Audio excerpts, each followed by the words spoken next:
The Preposition Masterclass. Every sentence you've ever built relies on tiny words that almost never get noticed, and that's exactly the point. Prepositions are the secret glue of the English language, quietly holding every other word in its proper relationship. This masterclass breaks down exactly how that glue works. The missing link, sentence. And here, that missing piece is under. The cat is sleeping under the table, suddenly makes complete spatial sense. The golden rule, never travel alone. Here's the one rule that governs every preposition. It never travels alone. It always brings a noun or pronoun along with it, and together they form what's called a prepositional phrase, like to the store in she walked to the store. Without that noun object attached, the word isn't functioning as a preposition at all. The preposition ecosystem.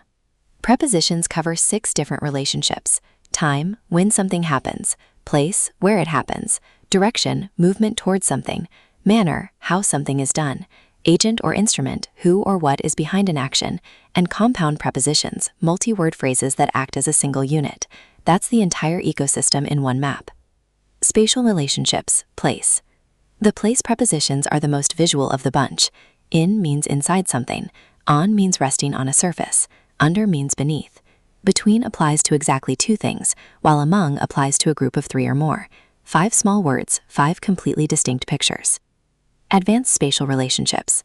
A few more spatial words add real nuance. Over or above means higher than something without touching it. Behind and in front of set a scene front to back, while next to or beside puts things side by side. Notice how swapping just one of these instantly changes the entire physical picture, without touching any nouns or verbs. The Big 3 matrix, in, on, at. When it comes to time and place together, 3 prepositions do almost all the work. In covers longer periods and enclosed spaces, April 2027, or inside a box. On covers specific days, dates, and surfaces, Monday, July 4th, the table.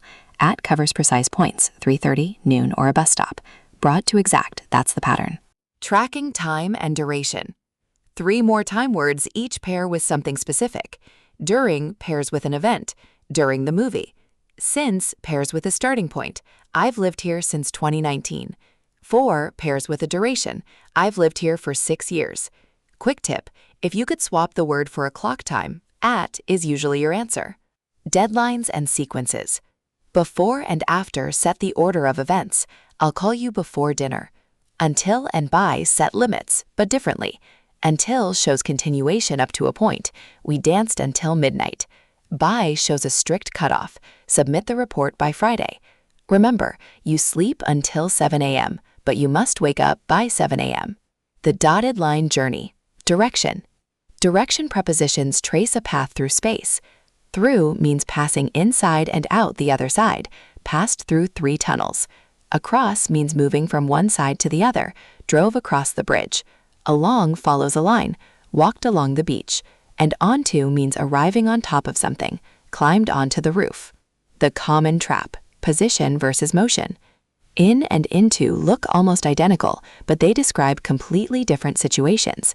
In the yard is static. The dog is already there, no movement involved. The dog is in the yard. Into the yard is motion, movement toward the inside. The dog ran into the yard. Mixing these up is one of the most common preposition errors. How, who, and with what? 2 more relationships worth knowing. Manner and means answer how. Travels by train, sang like professionals. Agent and instrument answer who or what. Designed by a young engineer, fixed with a screwdriver. Keep an eye out for by and with especially.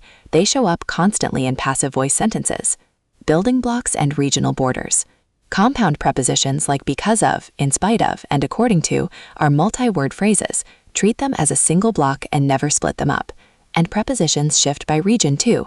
Americans say on the weekend and different from, while British English says at the weekend and different too. Neither version is wrong, they're just regional habits. How to spot the preposition.